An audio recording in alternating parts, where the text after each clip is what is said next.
بادشاہ سلامت جان کی امان پاؤں تو کچھ عرض کرنا چاہتا ہوں. تم نے آج تاج نہیں پہنا؟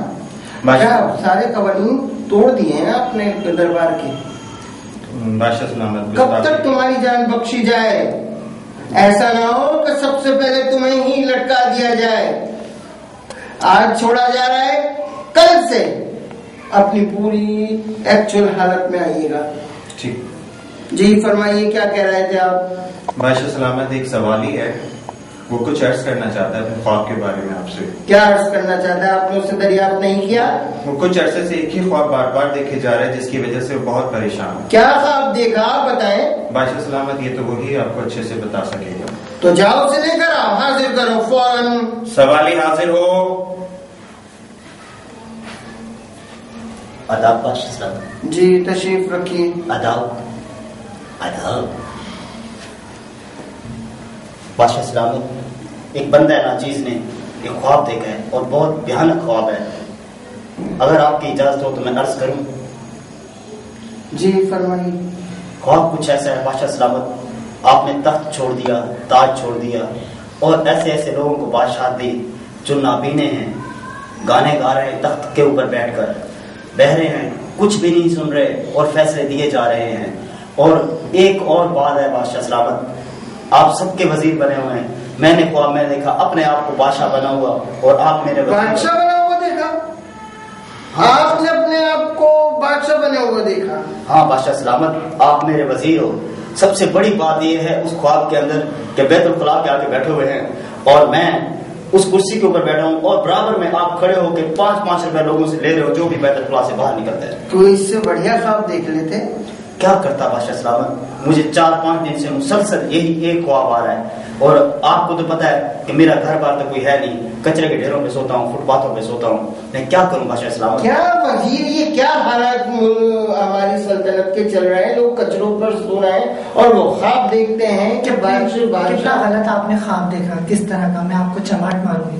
بے ادب، بے ادب.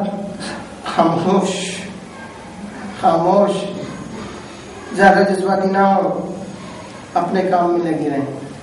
جی تو یہ حالات کس طرف کی طرف جا رہے ہیں؟ مجھے کچھ سمجھ نہیں آ رہی. کیا ہونے کو جا رہا ہے؟ کوئی کچرے پہ سو کر آپ کے بادشاہ کو بیت الخلا کے باہر دیکھ رہا ہے. خیریت تو ہے؟ بادشاہ سلامت یہ سب اس کے خواب کی باتیں ہیں اور ہمارا خواب پہ کسی کا کوئی اختیار نہیں ہے. بادشاہ سلامت. اچھا خاموش، یہ بتاؤ تم اس کی تعبیر کیا بتاؤ گے؟ خواب تو تم نے بتا دیا، تعبیر بتائی جائے. بادشاہ سلامت، اگر تعبیر مجھے آتی تو میں آپ کے پاس آتا. یہ لاجواب کرنے آیا میرا خیال. اس کو وزیر صاحب اس کو لٹائیں اور اس سے کوڑے لگوائیں.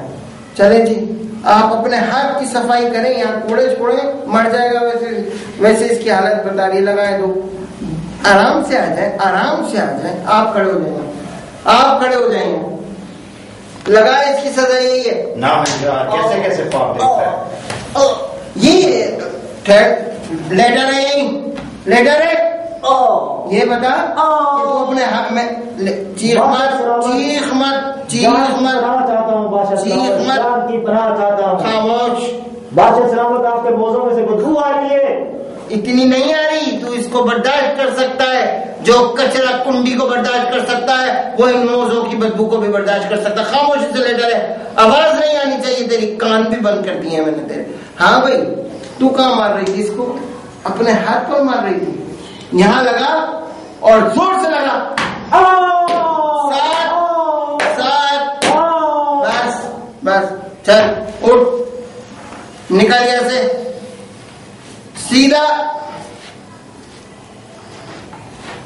وزیر جی بادشاہ سلامت. یہ تو اس کو معمولی سی سزا دے دی گئی جی، لیکن اس کا ہرگز مطلب یہ نہیں کہ جو سڑک چھاپ ہو تم اس کو اٹھا کے دربار میں لاؤ. اگر ہم صرف ان لوگوں کے متعلق سوچتے رہیں اور انہی کے متعلق بات کرتے رہیں تو ہم سلطنت کے بقیہ کام کیسے کریں گے؟ ہمیں تو اپنی سرحدوں کی حفاظت کرنی ہے. اگر کوئی اور آ کر بیٹھ گیا تو کون میسر آئے گا؟ بادشاہ تمہیں دوبارہ یہاں پر؟ کیا تم ہمیں اس کرسی پر باجمان دیکھنا نہیں چاہتے؟ بادشاہ سلامت سوال بھی تو ہماری رعایا میں سے ہے.